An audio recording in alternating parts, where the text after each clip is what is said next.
اب میں بہت ہی ادب و احترام کے ساتھ ہمارے شہر مدرسہ جامع علوم کے صدر مفتی حق ایجوکیشن کے چیئرمین حضرت مولانا مفتی عبد الرشید صاحب قاسمی دامت برکاتہم العالیہ سے گزارش کروں گا کہ حضرت تشریف لائیں اور اپنے بیان سے ہم سامعین کو مستفیض فرمائیں۔ بسم اللہ الرحمن الرحیم۔ اس وقت تو آپ جس جلسے میں حاضر ہیں قرآن کی نسبت سے ہم سب یہاں پر جمع ہوئے ہیں، مختصر انداز میں گفتگو کے طور پر جیسے ہم اور آپ باتیں کر رہے ہیں، اس انداز میں 20 سے 25 منٹ مجھے وقت دیا گیا ہے، انشاءاللہ اس میں کچھ باتیں ہم لوگ کریں گے۔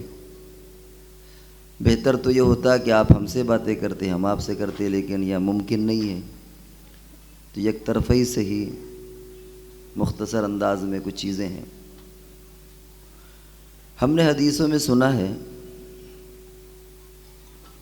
کہ جب حافظ بن جاتا ہے بچہ تو اس کے ماں باپ کو سونے ایک ایسا تاج میدان محشر میں پہنایا جائے گا جس کی روشنی سے چاند سورج بھی ماند پڑ جائیں۔ لیکن کبھی غور کیا ہے کہ ایسا کیوں؟ حفظ بچے نے کیا اور تاج والدین کو پہنایا جائے گا۔ اس کی وجہ یہ ہے کہ بچہ اپنی ذات میں اپنی نیت کے اعتبار سے اس کا کوئی خاص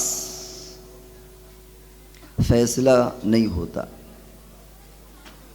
بچہ جب حفظ کرتا ہے تو اس میں اصل جو کوشش اور جد و جہد ہوتی ہے اس کے والدین کی ہوتی ہے۔ والدین کی نیت ہوتی ہے کہ میرا بیٹا حافظ ہو جائے۔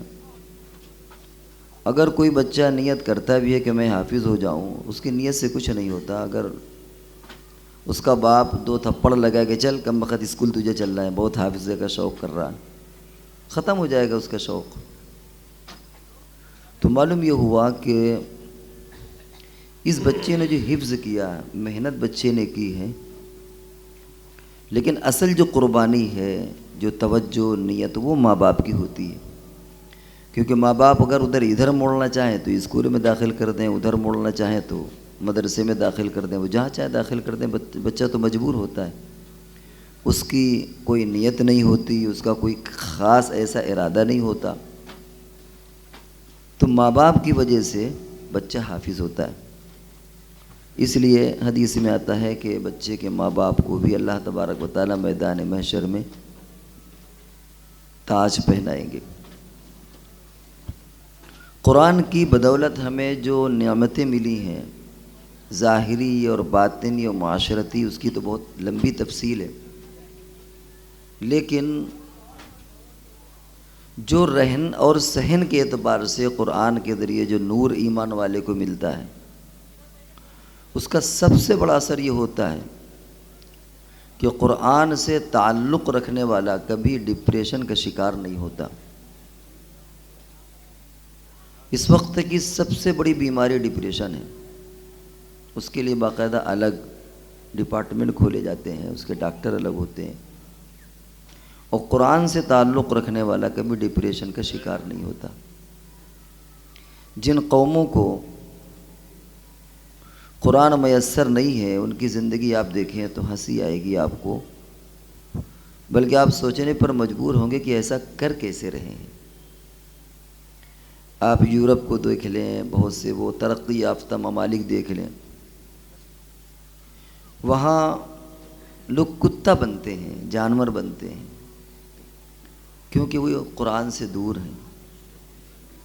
وہ کہتے ہیں کہ ہمارے گردن پر پٹا ڈال دو، ہمیں کھینچو، کتے جیسی آوازیں نکالتے ہیں، کتے جیسے پینٹ اپنے اسکن میں پوت لیتے ہیں، کتوں کی طرح وہ چلتے ہیں، زبان نکالتے ہیں، حرکتیں کرتے ہیں، کیونکہ وہ قرآن کے اس نور سے محروم ہیں۔ اس ڈپریشن کی وجہ سے وہ کہاں سے کہاں پہنچ گئے۔ کتوں سے شادیاں کرتے ہیں، اپنی جائیداد ان کے نام لکھا دیتے ہیں۔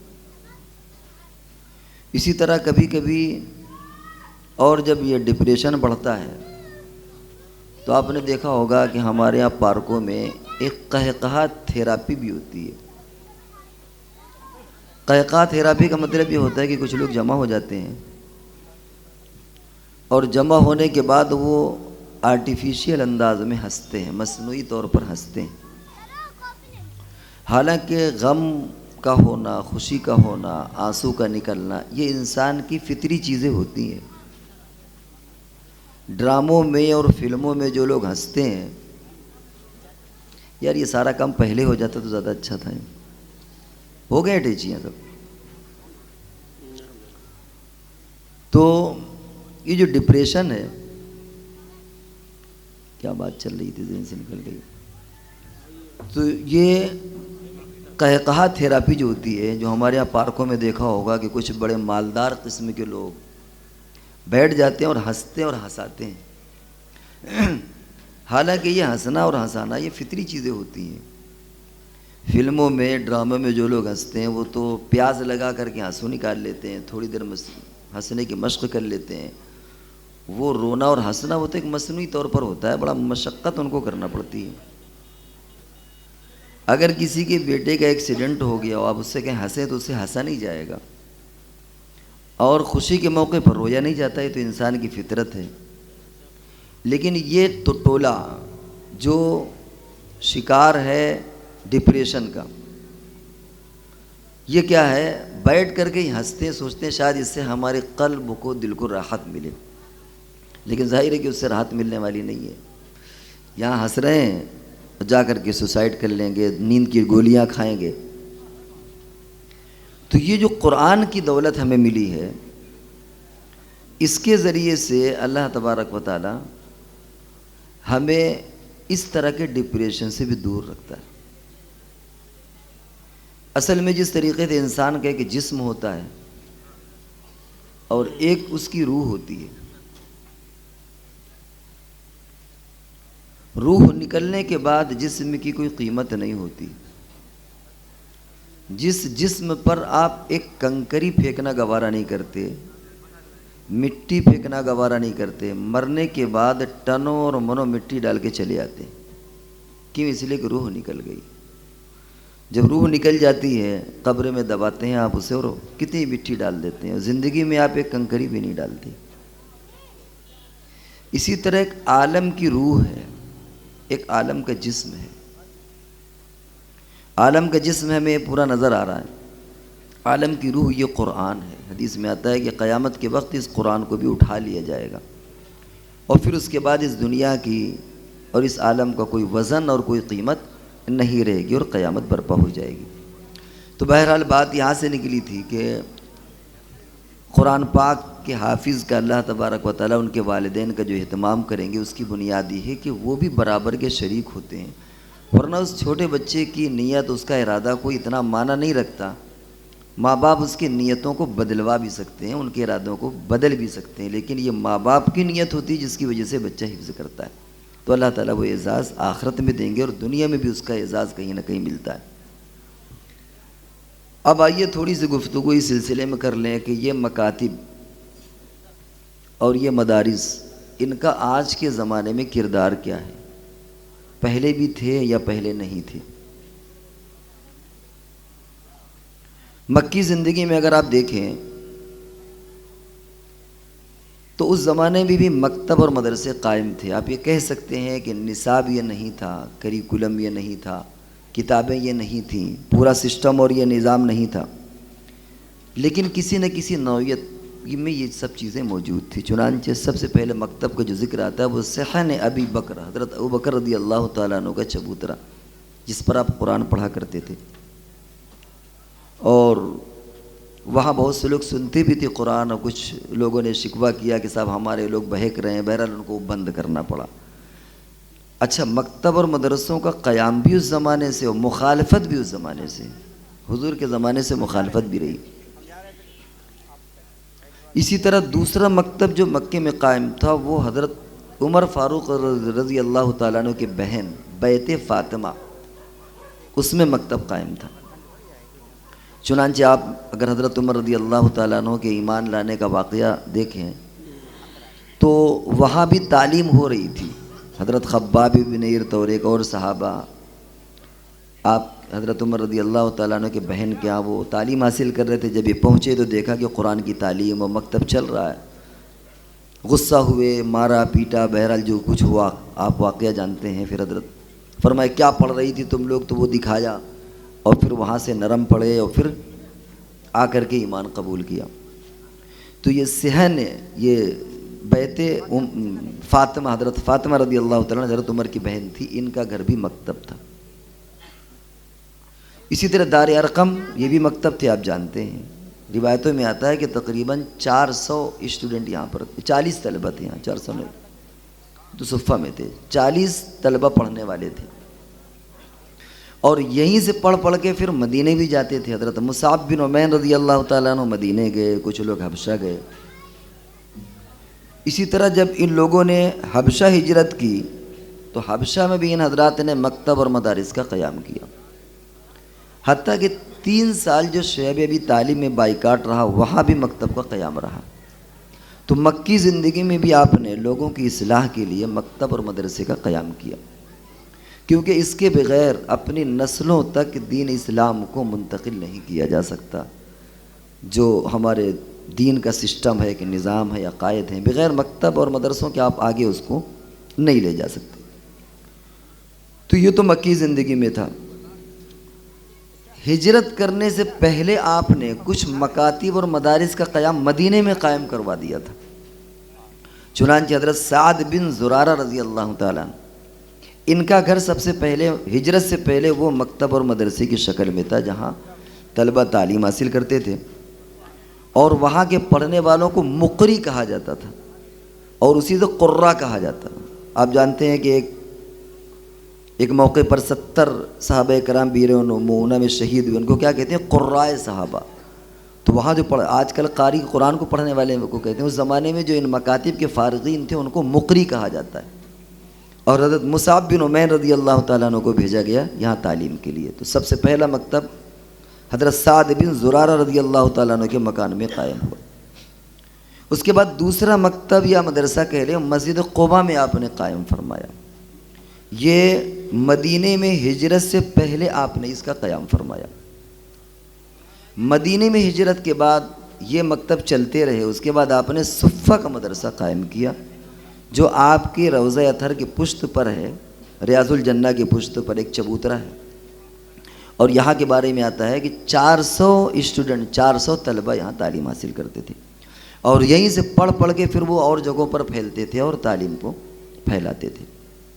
بلکہ بعض لوگوں نے تو لکھا ہے کہ یہاں کا نظام مطبخ جو تھا حضرت ابو ہریرہ رضی اللہ تعالیٰ عنہ کے سپرد تھا۔ آپ کو معلوم ہے کہ ایک مرتبہ وہ پیالہ آیا تھا دودھ کا، تو حضور نے فرمایا جاؤ بلا کر کے لاؤ، سب کو پلاؤ، بعد میں تم پیو، اور پھر اس کے بعد آپ نے پیا۔ وہ معجزہ بھی اظہار ہوا، لیکن یہ آپ نے حضرت ابو ہریرہ رضی اللہ تعالیٰ عنہ گویا ناظم مطبخ اس زمانے کے اعتبار سے ہوئے، اور یہ صفہ کا مدرسہ قائم تھا۔ یہاں صحابہ کرام یہاں صدقہ خیرات کیسے یہ مکتب چلیں گے اس کا بھی نظام حضور علیہ السلام نے فرمایا تھا۔ بلکہ ایک موقع پر بعض لوگوں نے معمولی قسم کی کھجوریں ٹانگ دیں، سوکھی کھجوریں۔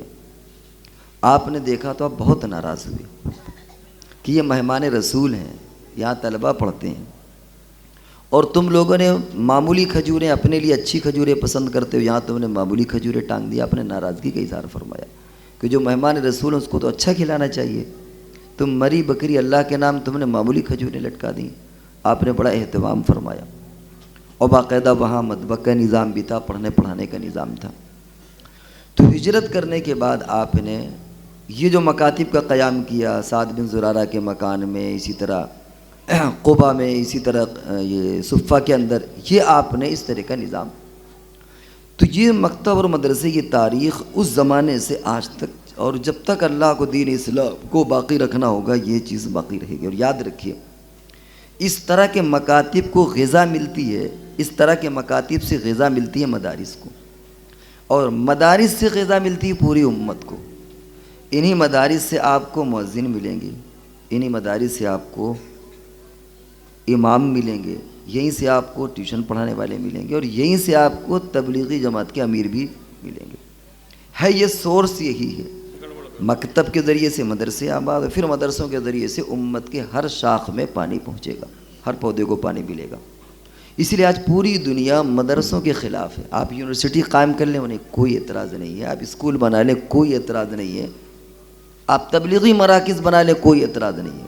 لیکن آپ اگر مدرسے کا نظام قائم کریں گے تو وہ کبھی یہ کہ ہم سے ایڈ لو, کبھی یہ کہ ہم ایڈ نہیں لیں گے, کبھی یہ کہ نصاب کس طرح پریشان کیا جا رہا ہے کہ کسی طریقے سے مدرسے ختم ہو, کیونکہ یہ ریڑھ کی ہڈی ہے. جس دن مدرسے ختم ہو جائیں گے ہمارے چہروں سے داڑھیاں اور سر سے ٹوپی غائب ہوگی, ہماری آنے والی نسلیں دین پر باقی نہیں رہ سکتی. یہ تو رہا حضور علیہ الصلوۃ والسلام کے زمانے میں. پھر اس کے بعد عہد خلافت راشدہ میں دمشق میں جامع زیتون, اس میں ایک مدرسہ قائم ہوا جس میں 1600 بچے تھے. اور اسی زمانے میں جامع ازہر مصر میں مدرسہ قائم ہوا جو آج تک قائم ہے, جس کو آپ جامع ازہر بولتے ہیں. پھر ہم اور آگے بڑھتے ہیں, دولت سلجوقیہ میں بھی مدرسوں کا قیام رہا. ہندوستان کے اندر 606 ہجری میں قطب الدین ایبک نے مدرسوں کا قیام کیا. اسی طرح سلطان محمد تغلق نے, فیروز شاہ تغلق نے, عالمگیر نے, ان لوگوں نے دلی اور اطراف میں بہت سارے مدرسوں کا قیام کیا. آج بھی اگر آپ لال قلعہ جائیں تو وہاں آج بھی مکتب اور مدرسہ قائم ہے, وہ لکھا ہوا ہے باقاعدہ, حالانکہ ان سب چیزوں کو مٹانے کی کوشش کی جا رہی ہے. اس کے بعد انگریز آئے, ایسٹ انڈیا کمپنی آئی اور بنگال میں وہ آئے. مورخین نے لکھا ہے کہ یہ اپنا خطہ دہلی کا, یہاں مدرسے بہت سارے قائم تھے, اور ایسٹ انڈیا کمپنی آنے سے پہلے پورے بنگال میں 80,000 مدرسے تھے. جس وقت بنگال اور بنگلہ دیش ملا ہوا تھا 80,000 مدرسے تھے. اب انگریز نے آنے کے بعد سب نے پہلا کام یہ کیا, 5 منٹ ابھی میرے باقی, سب سے پہلا کام انگریزوں نے یہ کیا کہ انہوں نے دھیرے دھیرے مدرسوں کو ختم کرنا شروع کیا. دوسری طرف ہمارے اکابرین نے, حضرت شاہ عبدالعزیز رحمۃ اللہ علیہ اور پھر اس زمانے میں جو اور گزرے, انہوں نے انگریزوں سے مقابلہ کیا, انگریزوں کے خلاف جہاد کیا کہ کسی طریق کو بھگایا جائے, ہٹایا جائے. لیکن ایک وقت آیا کہ جب مایوسی سی ہونے لگی کہ شاید ہم انگریزوں کو اس ملک سے نہیں بھگا سکتے, جو صورتحال اس زمانے کی تھی. پھر ہمارے اکابر نے یہ کوشش کی کہ ایسا کرتے ہیں کہ حکومتیں تو آتی اور جاتی رہتی ہیں, لیکن ہم کم سے کم آنے والی نسلوں کے لیے دین اسلام کی حفاظت کریں. انہوں نے اپنے رخ کو موڑ دیا کہ جو ہندوستان کی صورتحال ہے, اپنے بعد میں جنگ اسلام یعنی ہندوستان میں جنگ آزادی لڑی گئی, لیکن اس زمانے میں ہمارا اکابر نے سوچا, پہلے اکابر نے تنہا لڑی تھی جنگ, بعد میں مل کر کے لڑی گئی. تو انہوں نے سوچا کہ ان سے مقابلہ مشکل ہے, جو حالات چل رہے ہیں اور جس طریقے سے باغی اور غدار پیدا ہو رہے ہیں. تو انہوں نے سوچا کہ حکومت کو تو چھوڑو, کم سے کم دین اسلام کو بچانے کی کوشش کرو. چنانچہ یہ وہی زمانہ ہے جب دارالعلوم کا قیام ہوا. اس کے کچھ عرصے کے بعد پھر ندوے کا, پھر اسی طرح حیدرآباد میں نظام ہے, پھر اس طرح یعنی بہار میں, اور بہت سے اس طرح مکاتب کا جال اکابر نے پھیلایا کہ چلو حکومت اگر چلی جائے تو چلی جائے, کم سے کم ہم اپنے بچوں کے دین اسلام کو بچا سکیں. چنانچہ آج جو کچھ بھی آپ ہندوستان کے اندر یہ بہار دیکھ رہے ہیں, یہ اسی دارالعلوم اور انہی ہمارے اکابر کا فیض ہے, جو آج گلی گلی کے اندر تقریباً ہر مسجد میں مکتب قائم ہے. بلکہ اب تو چھوٹی چھوٹی مسلح اور لوگ چھوٹے چھوٹے کمرے لے کر کے مکاتب کا قیام کر رہے ہیں. اور الحمدللہ آج ہم دیکھ رہے ہیں کہ اتنے حفاظ ہو, یہ ساری چہل پہل دیکھ رہے ہیں. ہندوستان میں جو وزیر تعلیم تھا لارڈ میکالے, جب وہ گیا تھا یہاں سے واپس, تو اس نے وہاں اپنی پارلیمنٹ یہ بات کہی کہ میں ہندوستان میں ایک ایسا نظام تعلیم چھوڑ کر کے آیا ہوں کہ جس کے پڑھنے والے ظاہر میں دیکھنے میں تو شاید آپ کو مسلمان نظر آئیں, نام سے مسلمان نظر آئیں, لیکن وہ دل اور دماغ سے وہ انگریز ہوں گے, وہ دہریے ہوں گے, وہ ناستک ہوں گے, وہ ایتھیسٹ ہوں گے. یہ اس نے وہاں جا کر کے چیلنج کیا تھا. الحمدللہ ثم الحمدللہ ہمارے اکابر نے جو ان چھوٹے چھوٹے مکاتب کے ذریعے سے بغیر کسی وسائل کے حکومت کی مراعات کو قبول نہ کرتے ہوئے، بلکہ ادھر سے جبر ہے ادھر سے اس کو نہ مانتے ہوئے کہ ہم پبلک کے چندوں سے چلائیں گے اس کو. الحمدللہ آپ کے سامنے جو پورے ہندوستان کے اندر ایک یہ مدارس اور مکاتب کا جال پھیلا ہوا ہے، اب قیامت سے پہلے اس کو کوئی ختم نہیں کر سکتا. قیامت آنے سے پہلے اس کو کوئی دنیا کی طاقت ایسی نہیں جو ان نظاموں کو ختم کر دے. تو یہ ہم نے آپ کے سامنے ایک مختصر سی ایک تاریخ رکھی کہ حافظ قرآن کو جو کیا اس کا مقام ہے، اور اس کے ماں باپ کو جو تاج پہنایا جاتا ہے اس کی بنیاد یہ ہے کہ ماں باپ بھی حفظ کرانے میں برابر کے شریک ہوتے ہیں. ورنہ اگر بچہ کہے میں حفظ کروں گا اور وہ کان پکڑ کے کہے چل اسکول، تو بچہ حافظ نہیں بن سکتا. بچے کا کوئی اختیار نہیں، تو 10 سال کا بچہ کیا کر سکتا ہے؟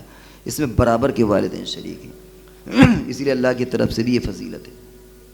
اور قرآن روح ہے اس عالم کی. جیسے ہماری روح نکلنے کے بعد جسم مٹی ہو جاتا ہے اور لوگ مٹی میں دبا کر کے منو اور ٹنو مٹی ڈال دیتے ہیں، اسی طرح جب اس عالم سے اگر قرآن کی روح نکل جائے گی، یہ عالم بے معنی ہو جائے گا اور قیامت آ جائے گی.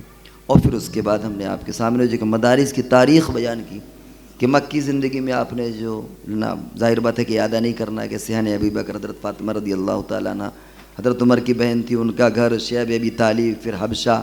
اسی طریقے سے پھر مدینہ آنے کے بعد جو سعد بن زرارہ کا مکان، پھر قبا کے اندر، پھر صفہ کے اندر، پھر جامع تونس، جامع ازہر. یہ پوری جو ہم نے ایک ہلکی سی ایک مدارس کی تاریخ دی. ان تاریخ کی داغ بیل بھی اسی زمانے میں پڑی، حضور صلی اللہ علیہ وسلم کے زمانے میں. اور جس طرح اس زمانے میں مخالفت ہوئی ہے، آج بھی مخالفت اور قیامت تک مخالفت ہوتی رہے گی، لیکن اس سے قطع نظر کرتے ہوئے، اس مخالفت کی پرواہ کیے بغیر انشاءاللہ یہ مدارس قیامت تک چلتے رہیں گے. آپ حضرات کی ذمہ داری ہے کہ آپ ان مدارس کا اکرام کریں، احترام کریں، پڑھانے والوں کا احترام کریں. مالی ہر اعتبار سے، جس کو کہتے ہیں جان مال، ہر اعتبار سے اگر ہمارے پاس مال نہیں کچھ مشورہ دے سکتے ہیں، ورنہ کم سے کم پڑھنے اور پڑھانے والوں کو محبت کی نظر سے دیکھ تو سکتے ہیں. یہ کم سے کم ہمارا فریضہ ہے. یہ چند باتیں تھیں جو آپ کے سامنے عرض کی گئیں. اللہ تبارک و تعالیٰ ہم سب کو عمل کرنے کی توفیق عطا فرمائے. وآخر دعوانا ان الحمد للہ رب العالمین.